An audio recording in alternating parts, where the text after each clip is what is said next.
बच्चों, let's read the question. The question here says, which part of the cell attach it to another cell? So for this question, our key concept would be, हमारा key concept होगा regarding the cell adhesion.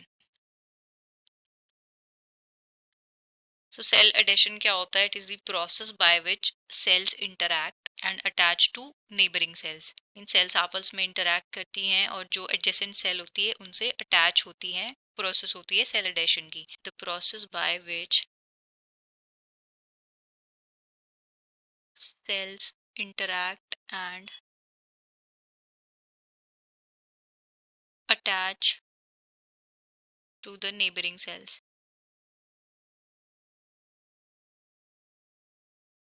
And cells की जो attachment होती है वो किसके through होती है? Through specialised molecules of the cell surface. Through specialised molecules of the cell surface. Mean cell surface के ऊपर कुछ ऐसे मॉलिक्यूल्स होते हैं जो एक सेल की सरफेस के मॉलिक्यूल्स एंड दूसरी सेल जो एडिसेंट सेल होती है उस सेल की सरफेस मॉलिक्यूल्स वो आपस में इंटरैक्ट करते हैं और दोनों सेल्स की जो है कम्युनिकेशन होती है. उसी तरीके से सेल जो है अपने एक दूसरे से इंटरैक्ट करती हैं एंड अटैच होती हैं. सो अब जो सेल एडिशन की प्रोसेस है वो दो तरीके से हो सकती है. पहला तरीका है इज डायरेक्ट कॉन्टेक्ट. अब डायरेक्ट कांटेक्ट के अंदर क्या होगा कि दो जो सेल हैं उनके सरफेस आपस में कांटेक्ट में आ जाए. Direct contact between the cell surfaces. Mean दो सेल हैं उनके सरफेस आपस में कांटेक्ट में आ जाते हैं. तो ये प्रोसेस कैसे होती है? By the formation of cell junctions. And दूसरी होती है इनडायरेक्ट इंटरैक्शन. Indirect interaction. अब इनडायरेक्ट इंटरेक्शन में क्या होता है कि सेल जो होती हैं वो सराउंडिंग में किसी एक्स्ट्रा सेलुलर मैट्रिक्स से अटैच होती हैं और वो एक्स्ट्रा सेलुलर मैट्रिक्स के थ्रू वो एक दूसरे से कम्युनिकेट करती हैं. Cells attach to surrounding extra cellular matrix. और जो एक्स्ट्रा सेलुलर मैट्रिक्स होती है उसके अंदर कुछ ऐसे मॉलिक्यूल्स होते हैं जो दोनों सेल्स की आपस में कम्युनिकेशन कराते हैं. सो हम यहाँ पे बात करेंगे बेसिकली डायरेक्ट कांटेक्ट की. एंड सेल एडेशन के अंदर जो मेन रोल प्ले करते हैं वो करते हैं cell adhesion molecules. So cell adhesion occurs from the interactions between cell adhesion molecule जिनको हम कैम मॉलिक्यूल्स भी बोलते हैं. Cell adhesion molecules which are known as camps.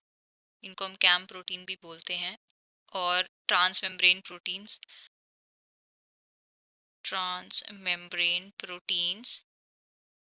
located on the cell surface. located on the cell surface. ये कहाँ पे होते हैं? सेल के सरफेस पे होते हैं. जो कैम प्रोटीन्स होते हैं इनकी बेसिकली 4 क्लासेस होती हैं. मेन क्लासेस कौन कौन से होते हैं? इंटीग्रिन्स होते हैं. इंटीग्रिन्स and immunoglobulins, that is IG. immunoglobulins, IG superfamily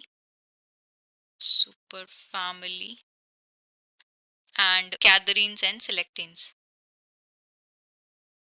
cadherins and selectins. So ये जो इतने भी प्रोटीन्स होते हैं ये सेल टू सेल इंटरेक्शन में हेल्प करते हैं. और सेल टू सेल इंटरेक्शन जो है वो किस लिए इंपॉर्टेंट होती है? वो बेसिकली सेल सिग्नलिंग के लिए, सिग्नल ट्रांसडक्शन के लिए या सेल माइग्रेशन के लिए, इन सब चीज़ों के लिए रिस्पॉन्सिबल होती है. तो अब हम एक नॉर्मलाइज सी डायग्राम देखते हैं.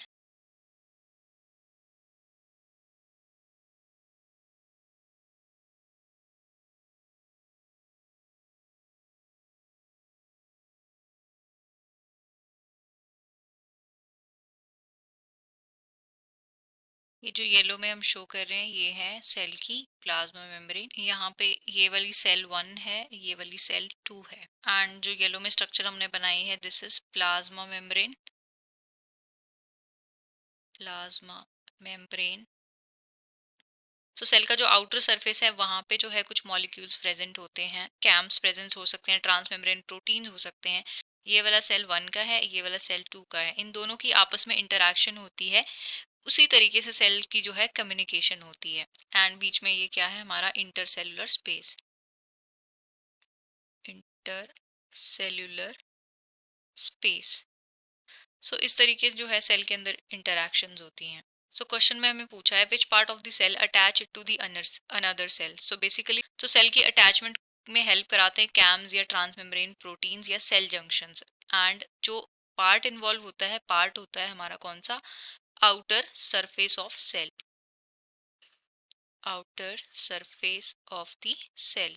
बिकॉज वहीं पे जो है आपके इंटरैक्टिंग मॉलिक्यूल्स प्रेजेंट होते हैं जो एक सेल से दूसरी सेल को अटैच कराते हैं। So this was the explanation for the question. I hope you have understood it well. Best of luck and thank you.